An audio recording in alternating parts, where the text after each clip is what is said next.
Good morning, student. My name is Nitisha Kadu from your computer department. Now this is our lecture of software engineering. Now, student, in our previous lecture, we started our unit 1, that is software development process. Okay. So, in our last lecture, we covered the few topics, that is, for example, we learn about incremental model and RAD model.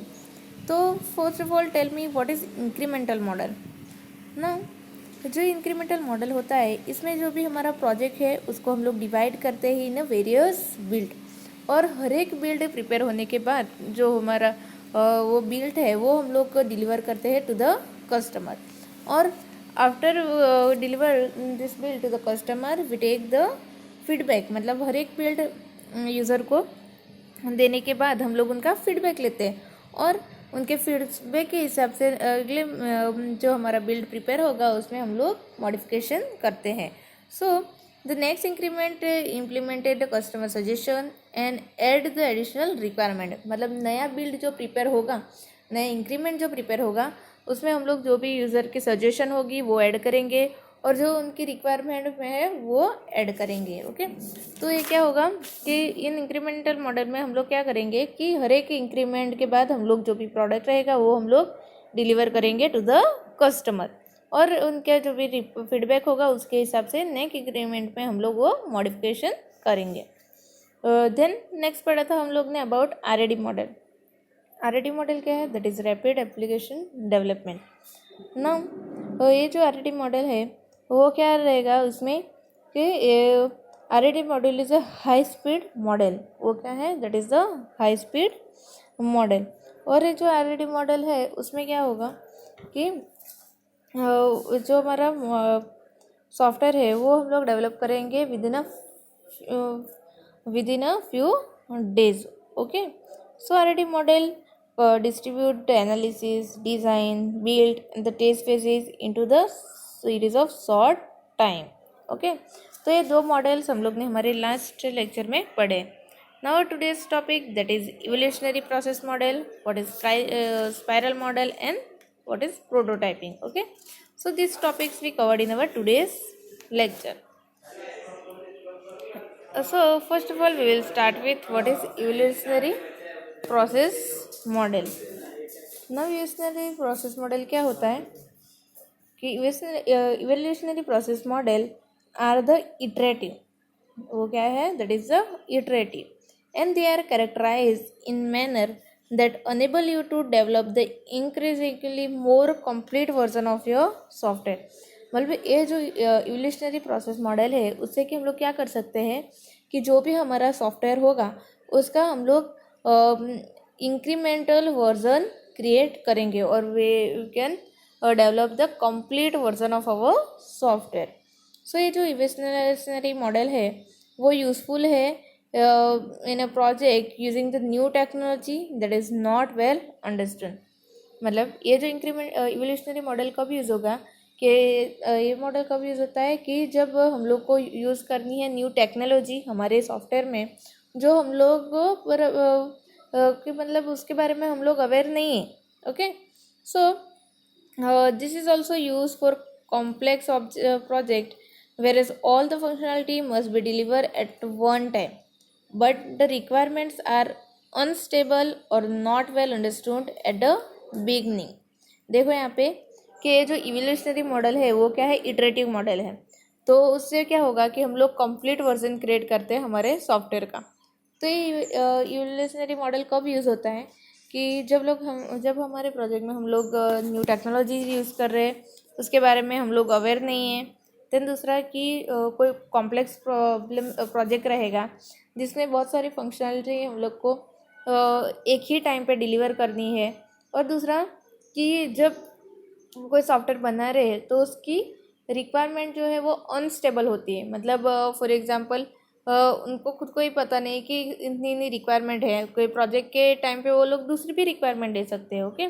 और उसकी जो requirement है वो उन लोग को beginning में पता नहीं है. जैसे जैसे सॉफ्टवेयर मतलब डेवलप होता जाएगा वैसे वैसे वो रिक्वायरमेंट ऐड करवाते जाएंगे.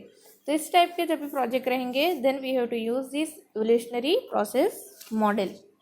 Now there evolutionary process model है that are the basics two models. First is prototyping and spiral model. तो ये दो इवोल्यूशनरी प्रोसेस मॉडल है. तो हम लोग अभी वन बाय वन इनके बारे में पढ़ेंगे. ओके, तो फर्स्ट हम लोग स्टार्ट करते हैं विद द स्पाइरल मॉडल. ना स्पाइरल मॉडल क्या है? ये जो स्पाइरल मॉडल है that was invented by the doctor Barry Boehm in 1980. देखो यहाँ पे ये स्पाइरल मॉडल कब डेवलप हुआ था? Sorry, in 1988. Okay, that is develop by Barry Boehm और it is follow the evolutionary approach. ये जो हमारा स्पाइरल मॉडल है वो कौन सा अप्रोच यूज़ करता है? It use the evolutionary approach और वो डेवलप हुआ था इन 1988 बाय बैरी बोहेम. ना ये जो स्पाइरल मॉडल है उसका जो इनर स्पाइरल है वो किस पे फोकस करता है? वो फोकस करता है on identifying the software requirement. मतलब जो भी सॉफ्टवेयर की रिक्वायरमेंट है वो कौन आइडेंटिफाई करता है? Inner spiral. और मैं ऑल्सो इनकॉर्पोरेट प्रोटोटाइपिंग. और जो आउटर स्पाइरल है that take on the classic waterfall approach after requirement have been define but permit iterative growth of the software. मतलब देखो यहाँ पे कि जो इनर स्पाइरल था वो क्या आइडेंटिफाई करता था? जो भी सॉफ्टवेयर रिक्वायरमेंट है वो और प्रोजेक्ट रिस्क. और जो आउटर स्पाइरल है वो कौन सा अप्रोच यूज़ करता है? वाटरफॉल अप्रोच, जो हम लोग ने पढ़ा था हमारे लास्ट लेक्चर में. ओके, सो ये जो वाटरफॉल मॉडल स्पाइरल मॉडल है, here the risk analysis is the most important criteria consider in this model. देखो ये स्पाइरल मॉडल है उसमें तो मोस्ट इम्पोर्टेंट क्राइटेरिया क्या है उसका? That is risk analysis. Now ये जो स्पाइरल मॉडल रहेगा उसके पास बेसिस 5 फेजेस है. तो फर्स्ट फेज रहेगा कम्युनिकेशन, सेकंड है प्लानिंग, थर्ड रहेगा रिस्क एनालिसिस, फोर्थ है modelling, then construction and deployment. This are the main phases of our spiral model. Okay, तो ये जो स्पाइरल मॉडल है वो बेसिकली यूज़ होता है to find the software requirement, then project risk. और उसका इम्पोर्टेंट क्राइटेरिया क्या है? Risk analysis. Okay, so here the software project rapidly passes through this phase in iteration, so called spiral in this model. देखो इसको spiral model क्यों बोलते हैं? क्योंकि जो भी सॉफ्टवेयर प्रोजेक्ट है उसके फेजेस है पास होते हैं इटरेशन में. मतलब वो उसका स्पाइरल क्रिएट होता है. Okay, so the base line spiral start in the communication phase and the planning phase and requirement are gathered and the risk is access. So modeling, construction and deployment. So each subsequent spiral build on the baseline spiral. Okay, so spiral model की definition क्या रहेगी? A model of software development process in which constitute activity, then typically requirement analysis, preliminary and detailed design, coding, iterational and testing are performed iteratively until the process is complete. मतलब यहाँ पे क्या होगा कि जो requirement पहले क्या कहाँ से स्टार्ट करेंगे हम लोग? कम्युनिकेशन से स्टार्ट करेंगे, फिर होगा प्लानिंग, फिर होगा रिस्क एनालिसिस, उसके बाद आएगा कंस्ट्रक्शन रिलीज और कस्टमर इवोल्यूशन. ओके, ये सारे क्या है? स्टेप है. तो ये स्टेप कब तक रिपीट होते रहेंगे? जब तक कि हमारा सॉफ्टवेयर कंप्लीट नहीं होता है. तो इससे क्या होता है कि स्पाइरल क्रिएट होता है. That's why this model is called as a spiral model. इस स्टेप कब तक रिपीट होते हैं? जब तक हमारा सॉफ्टवेयर कंप्लीट नहीं हो जाता है तब तक. ओके, सो यहाँ पे देखो कि स्पाइरल मॉडल इसको बोलते हैं स्पाइरल मॉडल. उसके बहुत सारे स्टेप्स हैं. तो फर्स्ट उसका फेज रहेगा that is customer communication. First phase कौन सा है? Customer communication.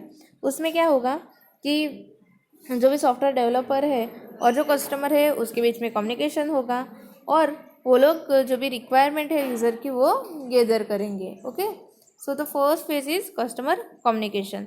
देन उसके बाद होता है प्लानिंग. नाउ प्लानिंग में क्या होगा? Task required to define the resource, live timeline and other project related information. मतलब प्लानिंग में क्या होगा कि उसमें कौन से रिसोर्स चाहिए, देन कितना टाइम लगेगा, मतलब उसका स्केड्यूलिंग, देन और दूसरे प्रोजेक्ट रिलेटेड इंफॉर्मेशन है उसका प्रॉपर प्लानिंग होगा. ओके. देन थर्ड फेज है दैट इज रिस्क एनालिसिस. मैंने पहले ही बताया कि जो भी स्पाइरल मॉडल है उसका इंपॉर्टेंट क्राइटेरिया क्या है, दैट इज रिस्क एनालिसिस. तो इसमें क्या होगा, तो इसमें ऐसे टास्क होंगे जो आइडेंटिफाई करेंगे टेक्निकल्स एंड मैनेजमेंटल रिस्क, जो भी हमारे सॉफ्टवेयर में आते हैं वो रिस्क एनालिसिस करेंगे. देन फोर्थ है इंजीनियरिंग. इंजीनियरिंग में क्या होगा, it require the task to build one or more representation of the application. मतलब उसमें ऐसे टास्क रहेंगे कि जिससे हम लोग हमारा सॉफ्टवेयर क्रिएट कर सके. Okay. Then construction and release. So construction release में कोडिंग होगा. देन टेस्टिंग, जो कोडिंग किया है उसका टेस्टिंग होगा. फिर हम लोग जो भी सॉफ्टवेयर क्रिएट किया है उसका इंस्टॉलेशन होगा. ओके. सो ये सारे टास्क होंगे in construction and release. Then आता है आपका customer evolution. Now customer evolution में क्या होगा, it require the task to obtain customer feedback based on the evolution of the software. मतलब जो हम लोग ने क्या किया, अभी सॉफ्टवेयर को इंस्टॉल किया, देन उसको यूज़र को प्रोवाइड किया है. ओके. सो सिक्स स्टेप में क्या, फेज में क्या होगा, कस्टमर इवोल्यूशन. मतलब जो सॉफ्टवेयर हम लोग ने कस्टमर को डिलीवर किया है वो कस्टमर सॉफ्टवेयर का यूज़र फीडबैक देगा. ओके. सो ये जो फीडबैक है उसके हिसाब से हम लोग को फिर से उसमें चेंजेस करना पड़ेगा, तो फिर से वो स्टेप रिपीट हो गया, तो वहाँ पे वो क्रिएट होता है spiral. That's why this model is called as a spiral model. Okay. तो समझ में आया what is spiral model and which are the phases of our spiral model. Now we will see the advantages and disadvantages of our spiral model. तो first advantage क्या है spiral model का, this spiral model accommodate life cycle evolution, growth and requirement changes. Spiral model में क्या होगा कि उसमें जो भी उसका सॉफ्टवेयर का लाइफ साइकिल है वो इवोल्यूट होगा, देन उसका growth and requirement changes. Then second, it focus on early error detection and design flaws. मतलब स्पाइरल मॉडल में हम लोग जो भी एरर्स, फॉर एग्जांपल कोई भी एरर्स हमारे सॉफ्टवेयर में आ रहे हैं तो उसको पहले ही हम लोग डिटेक्ट कर सकते हैं. Then it is incorporate prototyping as risk reduction strategies. देखो यहाँ पे कि हम लोग ने जो फेजेस देखे हैं सॉफ्टवेयर स्पाइरल मॉडल के, तो उसका थर्ड फेज था दैट इज़ रिस्क एनालिसिस. तो इससे हम लोग जो भी रिस्क इन्वॉल्व है, फॉर एग्जांपल वो टेक्निकल रिस्क हो गया या कोई मैनेजमेंट रिस्क हो गया, वो हम लोग आइडेंटिफाई कर सकते हैं. Then the spiral model incorporate software quality objective into the product. मतलब ये जो स्पाइरल मॉडल रहेगा उससे हम लोग जो भी हमारा सॉफ्टवेयर है उसका सॉफ्टवेयर की क्वालिटी को इम्प्रूव कर सकते हैं. Okay. So this are the few advantages of our spiral model. Then उसके स्पाइरल मॉडल के एडवांटेजेस है तो उसके डिसएडवांटेज भी है. तो फर्स्ट डिसएडवांटेज क्या रहेगा कि spiral model can be costly model to use. देखो यहाँ पे जो स्पाइरल मॉडल रहेगा that is the costly model. मतलब उसको वो इम्प्लीमेंट करना है तो you require the lot of cost. Then it is not suitable for low risk project. देखो स्पाइरल मॉडल बेसिकली उसमें क्या होता है कि हम लोग रिस्क एनालिसिस करते हैं. ओके. तो ऐसे जो मॉडल ऐसे प्रोजेक्ट है जो वेरी कॉम्प्लेक्स है. Okay.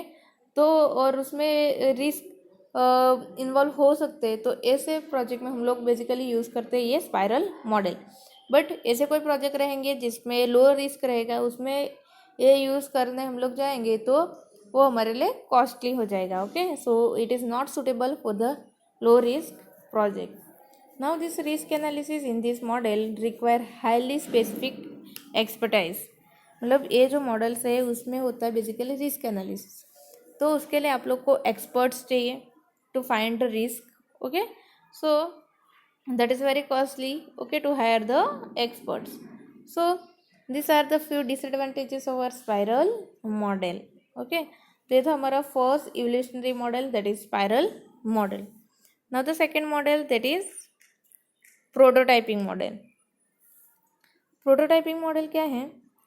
Now this prototyping follow the evolutionary and iterative approach. Now it provide a working model to the user early in the process. देखो यहाँ पे ये जो हमारा प्रोटोटाइपिंग मॉडल है वो कौन सा अप्रोच फॉलो करता है? Evolutionary approach, okay. और उसका दूसरा अप्रोच है iterative approach, okay.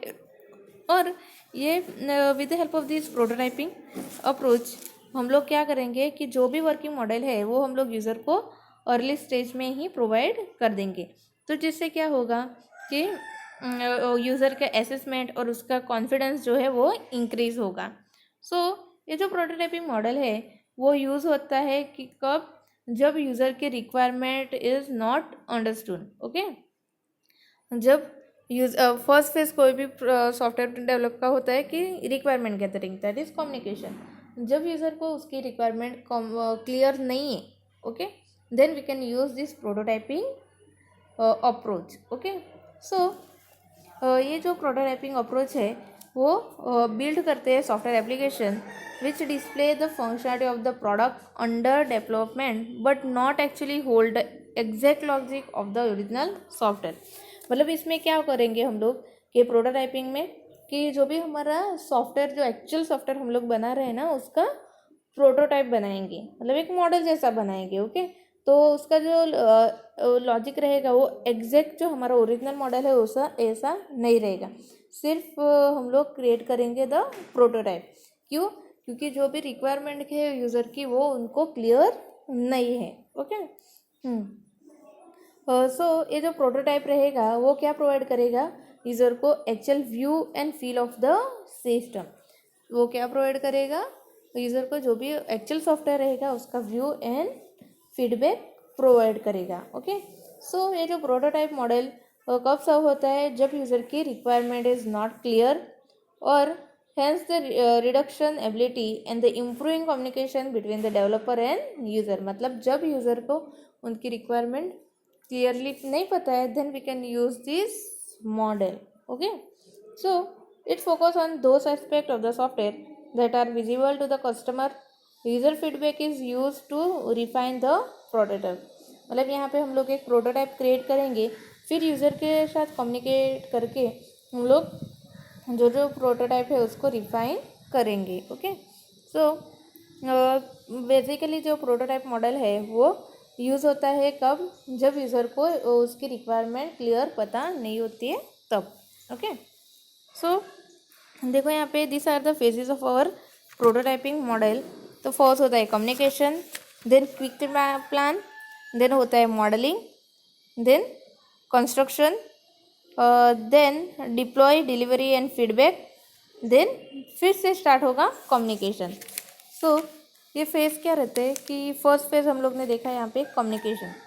So it began with the communication by meeting with stakeholder to define the objective, identify whatever requirement are known, then outline area for the definition is mandatory. देखो यहाँ पे mainly basically 5 phases है हमारे prototyping का। तो first phase हम लोग ने देखा कि कम्युनिकेशन। तो कम्युनिकेशन में क्या होगा कि जो भी स्टेक होल्डर होंगे या जो भी कस्टमर होगा कि उसके साथ मीटिंग होगी, तो उसमें उन लोग जो भी उनका सॉफ्टवेयर है उसका ऑब्जेक्टिव क्या रहेगा वो आइडेंटिफाई करेंगे। देन जितनी भी रिक्वायरमेंट उन लोग को पता है वो उन लोग से ले लेंगे। सारी रिक्वायरमेंट उन लोग को क्लियर नहीं है पर जितनी भी उन लोग को पता है वो ले लेंगे, ओके। देन आउटलाइन, मतलब उसका जो भी सॉफ्टवेयर है उसका आउटलाइन डिसाइड करेंगे, okay. So this information they can be taken from the customer in our first phase, that is communication. Then second phase हम लोग ने देखा क्विक प्लान। क्विक प्लान में क्या होगा कि प्रोटोटाइपिंग एंड मॉडलिंग ऑक्यूर, मतलब जो भी प्रोटोटाइपिंग एंड मॉडलिंग है उसके लिए क्विक प्लान प्रिपेयर करेंगे, ओके। देन थर्ड स्टेप होता है मॉडलिंग क्विक डिज़ाइन। वो देखो यहाँ पे कि जितनी भी रिक्वायरमेंट उन लोग के पास अवेलेबल है, ओके, तो इसके हिसाब से हम लोग ने क्विक प्लान भी प्रिपेयर किया। और उसके बाद वो लोग क्या करेंगे कि जितनी रिक्वायरमेंट है उन लोग को उसके हिसाब से क्विक डिज़ाइन प्रिपेयर करेंगे, ओके। सो उससे क्या होगा, the quick design focus on the representation of those aspect of the software that will be visible to the end user. उसमें वो लोग क्या करेंगे कि जो हमारे यूज़र होगा उसके लिए क्विक डिज़ाइन प्रिपेयर करेंगे उनके रिक्वायरमेंट के हिसाब से। देन नेक्स्ट स्टेप है हमारा construction of prototyping. So in this step what happen, the designing lead to the construction of prototype which will be deploy and evaluated. The stakeholder comment will be use to refine the requirement. देखो यहाँ पे कि जो भी quick design और quick modelling किया है उसके हिसाब से प्रोटोटाइप प्रिपेयर होगा और उसको डिप्लॉय करेंगे, मतलब हम लोग यूज़र को डिलीवर करेंगे एंड इवैल्यूएट करेंगे। और जो भी यूज़र या कस्टमर रहेगा उसका फीडबैक के हिसाब से हम लोग जो भी हमारा प्रोटोटाइप है उसको रिफाइन करेंगे और चेंजेस करेंगे। द नेक्स्ट है deployment, delivery and feedback. So यहाँ पे क्या होगा कि both stakeholder and software engineer like to be prototyping paradigm. Users get a fit for the actual system and developer get to build something immediately. So however, engineer may make compromise in order to get prototype working quickly. So यहाँ पे क्या होगा कि जो भी हम लोग ने प्रोटोटाइप प्रिपेयर किया है वो डिलीवर करेंगे किसको, टू द यूज़र और द कस्टमर। और वो लोग अपने रिक्वायरमेंट के हिसाब से उसमें क्या करेंगे, चेंजेस करेंगे। और इंजीनियर क्या करेगा, वो कॉम्प्रोमाइज़ करेगा in order to get a prototype working quickly. Okay, so this is our different phases of process model. Then what is the advantages of this prototype model?